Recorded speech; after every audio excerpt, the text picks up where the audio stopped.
급하게 독수리 술도가 앞으로 달려간 독고탁.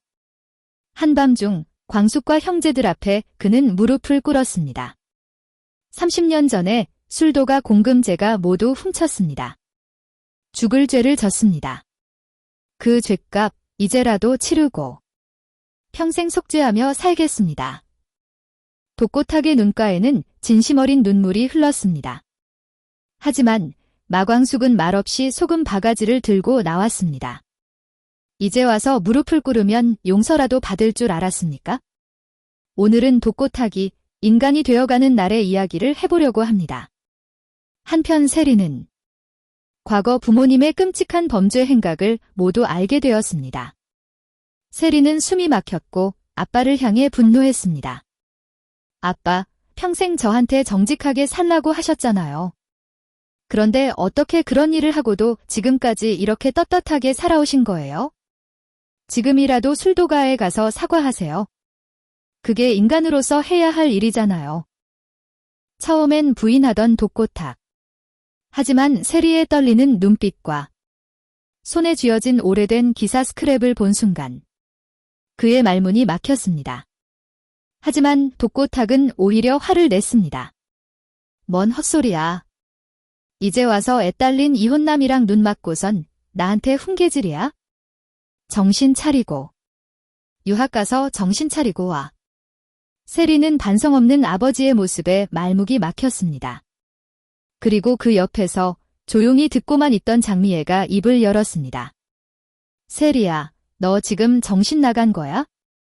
애 아빠 있는 사람이랑 뭐가 되겠다고 이러는 거니? 엄마, 아빠가 누구 때문에 이렇게 살았는데? 다 너 잘 되라고 그러는 거야? 제발 정신 좀 차려. 세리는 조용히 고개를 떨궜습니다. 이 집에서 자신의 마음을 이해해주는 사람은 아무도 없다는 걸 깨달았습니다. 세리는 결국 경찰서를 찾아갔는데요. 손에는 아버지와 나눈 대화가 담긴 녹음 파일이 들려 있었습니다. 30년 전 독수리 술도가에서 벌어진 횡령 사건. 세리는 녹음 파일을 경찰에게 들려주며 말했습니다. 부탁드려요. 이건 그냥 공금 횡령이 아니에요. 그 충격으로 사람이 죽었어요. 이제라도 진실이 밝혀져야 해요. 하지만 돌아온 대답은 차가운 현실이었습니다. 이미 공소시효가 지났습니다. 안타깝지만 이 사건은 더 이상 법적으로 다룰 수 없습니다. 세리는 멍해진 눈으로 경찰을 바라보다 떨리는 목소리로 물었습니다. 사람이 죽었는데도요? 그런데도 아무도 책임지지 않아도 되는 거예요? 그때였습니다. 뒤편에서 무언가를 적고 있던 한 기자가 천천히 다가왔습니다. 방금 하신 말씀 혹시 조금 더 자세히 들려주실 수 있을까요? 그날 저녁 전국을 뒤흔든 속보가 뉴스를 장식했습니다. 30년 전 독수리 술도가 공금 횡령 의혹. 사장 사망으로까지 이어진 야반도주 사건 재조명. 자극적인 헤드라인은 순식간에 주요 포털 실시간 검색어 1위를 장악했습니다. 그리고 다음 날 아침 더 큰 충격이 덮쳤습니다. 신라주조 회장 독고탁, 과거 독수리 술도가에서 제조법과 공금 들고 야반도주. 신라주조는 말 그대로 폭탄을 맞았습니다. 이미지에 타격을 입은 것은 물론이었고 거래처들이 잇따라 계약을 철회한다고 전화통에 불이 났습니다. 그동안 공들여온 수출 협상도 줄줄이 무산되었습니다.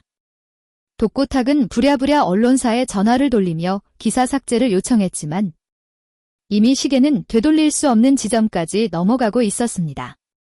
게다가 추가로 쏟아진 여론의 분노는 브레이크가 없었는데요. 30년 전 5억이면 지금 돈으로 100억이 넘는 돈이야. 그 돈으로 호화롭게 살던 사람이 술도가 사장님을 죽게 만들었다고? 비서가 조심스럽게 건넨 태블릿 화면에 수많은 기사와 댓글들이 확인한 독고탁은 얼굴이 순식간에 하얗게 질렸습니다. 이게 도대체 어떻게 퍼진 거야? 독고탁은 진정되지 않는 숨을 몰아쉬며 자리에 주저앉았고 옆에서 묵묵히 지켜보던 장미애가 한참 만에 입을 열었습니다. 여보, 더는 과거를 숨길 수 없는 거잖아. 우리 이제 속죄해야 해. 장미애의 말은 평소와 달랐습니다. 그녀의 눈엔 눈물이 고였고 그 말은 독고탁의 가슴에 모처럼 박혔습니다. 모든 것이 무너지는 듯한 순간 그는 말없이 양복을 꺼내 입었습니다. 고집스러운 회장도 완고한 아버지도 아닌 그저 죄를 지은 한 인간의 모습이었습니다. 그렇게 독고탁은 술도가로 향했습니다. 그리고 술도가 형제들과 마광숙 앞에서 무릎을 꿇었습니다. 제가 잘못했습니다.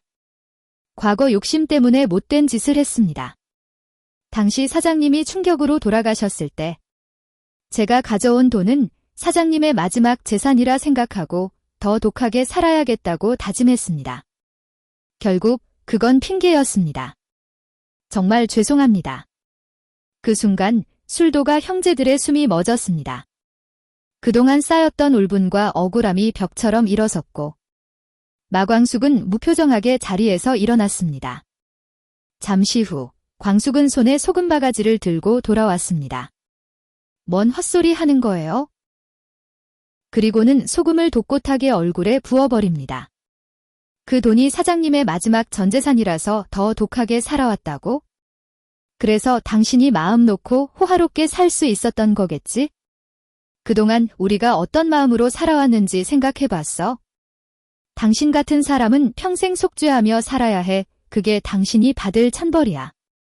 그 순간 독고탁은 고개를 들지 못한 채 그대로 주저앉고 맙니다. 그를 바라보는 술도가 형제들의 눈빛엔 분노와 한숨, 그리고 오래된 슬픔이 서려 있었습니다. 그날 저녁 독고탁은 어두운 사무실에 홀로 남겨졌습니다. 자신이 일으킨 과거의 죗값은 이제야 돌아왔고 마광숙의 단호한 말이 귓가를 때립니다. 과거 일에 대한 사죄는 당신의 말이 아니야? 평생 속죄하는 마음으로 천벌을 받아. 소금처럼 매서운 그 한마디가 30년 동안 숨겨왔던 독고탁의 죄를 무너뜨렸습니다. 오늘은 그렇게 거짓으로 쌓아올린 권위가 무너지고 정의가 되살아난 통쾌한 역전의 순간을 전해드렸습니다. 하지만 가장 큰 상처를 받은 건 다름 아닌 세리와 오범수 교수일지도 모릅니다. 두 사람, 과연 이 모든 상처를 딛고 서로의 진심을 확인하게 될까요? 부모의 죄는 자식의 몫이 되어선 안 되겠죠. 세리와 오 교수, 이대로 멀어져야 한다고 생각하시나요? 여러분의 생각을 댓글로 꼭 남겨주세요. 다음 회차도 독수리 오형제를 부탁해 본방사수 함께 해주시고요. 구독과 좋아요도 잊지 마세요. 감사합니다.